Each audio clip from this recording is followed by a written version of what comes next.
मानस में भी नवधा भक्ति का वर्णन है और भागवत जी में भी नवधा भक्ति का वर्णन है। भागवत जी की जो भक्ति प्रारंभ होती है श्रवण भक्ति से प्रारंभ होती है और रामचरित मानस की जो भक्ति है तो संतों की संगति से प्रारंभ होती है। प्रहलाद जी ने नवधा भक्ति को गाया है। श्रवणम कीर्तनम विष्णु स्मरणम पाद सेवनम अर्चनम बंधनम दास्यम सत्य आत्मा निवेदनम। श्रवण भक्ति पहली है भागवत जी की। भगवान की कथा हमें श्रवण करना चाहिए। जब हम कथा सुनेंगे तभी तो हमें प्रभु का स्वरूप समझ में आएगा, भगवान का स्वभाव कैसा है, प्रभाव कैसा है, स्वरूप कैसा है। जाने बिनु ना होए परतीति, जाने बिनु ना होए परतीति, जाने बिनु ना होए परतीति, जाने बिनु ना होए परतीति, जाने बिनु ना होए परतीति, जाने बिनु ना होए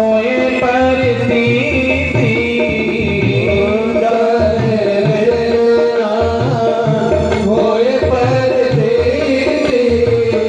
बिन परतीति होए नहीं प्रीति, बिन परतीति होए नहीं प्रीति,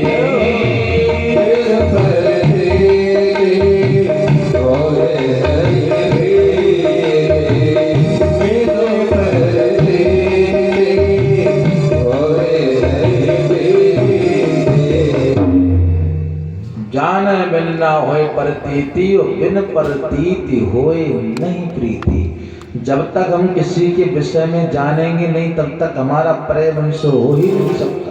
चाहे आप कितने बड़े महान बने रहो, चाहे आपके समाज में कितनी बड़ी प्रतिष्ठा हो, जब तक हम आपके विषय में जानेंगे नहीं तब तक हमारा प्रेम और रिश्ता संबंध आपसे बन ही नहीं सकता। कब बनेगा? जब आप उनके विषय में जानेंगे, जब आप अच्छे से उनको पहचान जाएंगे, तब आपका उनसे रिश्ता संबंध भी आगे बढ़ेगा।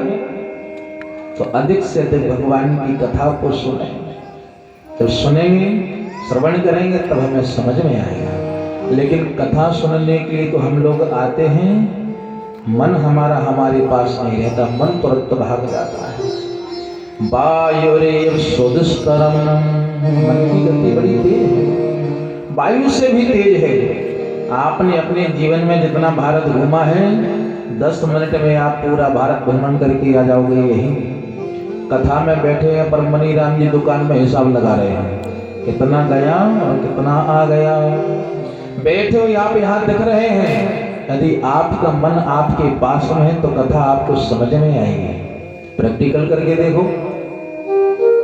मन को आप दूसरी जगह भेज दीजिए, हमारी आवाज आपको सुनाई देगी पर आपके पल्ले कुछ नहीं पड़ने वाला।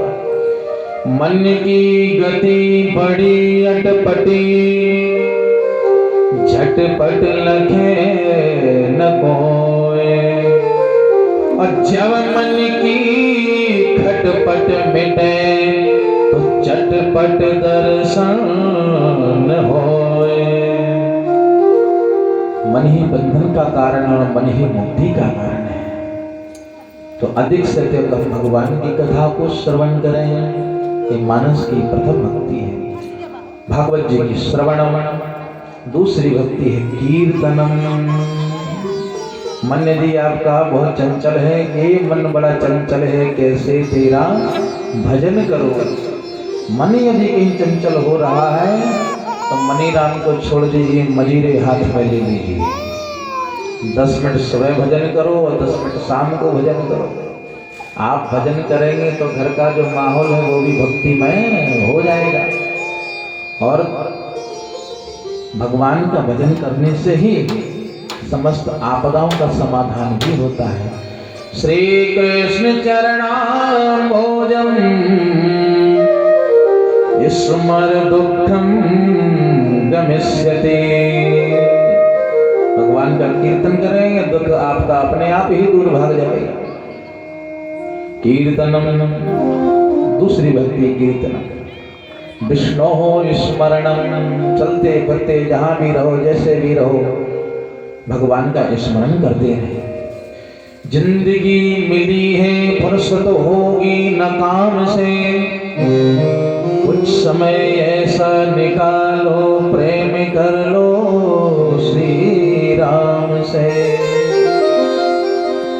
जरूरी नहीं कि दोबारा आपको मनुष्य का शरीर मिल ही जाएगा, तो जिस देश में, जिस भेष में, जहां भी रहो, जैसे भी रहो, स्मरण करते रहो। पाद सेवनम, चौथी भक्ति। कमल के द्वारा भगवान का शास्त्रार्चन करिए, तुलसी दल के द्वारा करिए, बिल्वपत्र के द्वारा करिए। तो भागवत जी की 9 भक्ति में से यदि हम किसी एक का आश्रय ले लेंगे तो हमारा जीवन धन्य हो जाएगा। और मानस की जो भक्ति है, प्रथम भगति संतन कर संगा, दूसरे रति मम कथा प्रसंगा। तो संतों की संगति करने से हमारे अंदर सद्भाव आ जाएगा। संतों का जो मन भगवान से जुड़ा हुआ है, हमारा भी धीरे धीरे मन भगवान से जुड़ जाएगा। क्योंकि संगत से गुण जाते हैं, संगत से गुण आते हैं। तो चाहे मानस की भक्ति ले लो या भागवत जी की भक्ति ले लो, यदि एक का भी हमने आश्रय ले लिया तो जीवन हमारा सुधर जाएगा। मानुष जन्म अनमोल रे, मिट्टी में मत घोल रे, अब तो मिला है फिर न मिलेगा, कभी नहीं कभी नहीं कभी नहीं। हरे राम राम राम हरे हरे। क्या है ये? महामंत्र है। कहाँ का महामंत्र है? ये वेदांत का महामंत्र है। प्रत्येक प्राणी को इस हरिनाम संकीर्तन का घर में भजन करना चाहिए। बालक हो, वृद्ध हो, नर हो, नारी हो। आइए सभी लोग बड़े भाव के साथ गाएंगे। हरे राम